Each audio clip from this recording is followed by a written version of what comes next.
Hello students, in this lecture we will discuss another pathology associated with the endocrine system, and this one will be type 2 diabetes. As before, we'll begin with the mechanism of insulin action and then we'll describe the events involved in this pathology. So let's show insulin's mechanism first. Just as a review, when we eat food, our blood glucose level rises. To mitigate this problem, glucose from the bloodstream enters or attempts to enter tissue cells. However, in order for this to take place, the glucose transporter must open. There are signaling events to open this glucose transporter. When the body recognizes high levels of glucose in the blood, beta islet cells of the pancreas produce insulin. This insulin goes on to bind the insulin receptor. A series of signaling events are transmitted through the insulin receptor from the hormone binding region to the tyrosine kinase region. The tyrosine kinase region then initiates a second series of signaling events that leads to the opening of the glucose transporter.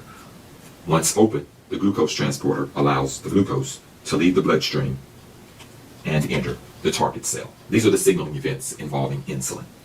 Now let's describe what happens in type 2 diabetes. Type 2 diabetes commonly occurs in individuals who may be overweight, and so fat cells play a role in this disease. And so let's represent a fat cell first.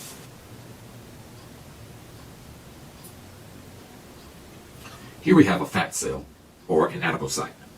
Fat cells produce a hormone-like substance. This hormone-like substance, although not insulin, can bind to the insulin receptor. However, when it binds to the receptor, it does not transmit a signal through to the tyrosine kinase. And if no signal is transmitted to the tyrosine kinase, there are no subsequent signaling events after this protein. And if there are no subsequent events, the glucose transporter does not open, and glucose remains in the bloodstream.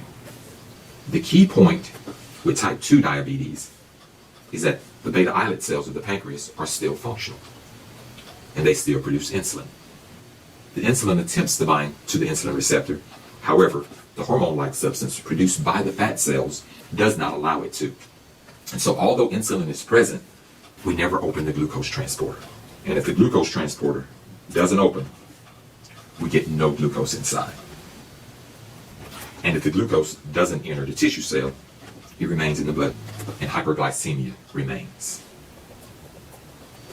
And so this is the essence of type 2 diabetes. Remember, insulin is a powerful growth hormone. Insulin causes fat storage, so it causes fat cells to be produced. Now let's try to understand the rationale here.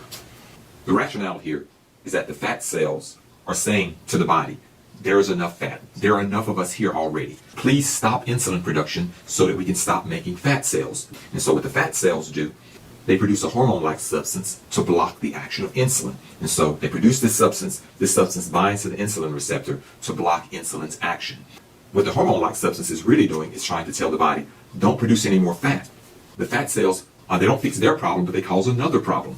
When they block the insulin receptor, now the insulin can't open the glucose transporter to use the glucose. Not only is fat continuing to be produced, now you're not even lowering the blood sugar. And so in an attempt to stop the production of more fat, the fat cells cause a second problem. And that second problem is type 2 diabetes. This commonly occurs in older people who may be a little overweight. And it's independent of insulin production. As you can see, if insulin is present, you have this condition. If insulin is not present, you still have this condition. For this reason, this type of diabetes is also known as non-insulin dependent diabetes mellitus. And it is abbreviated NIDDM.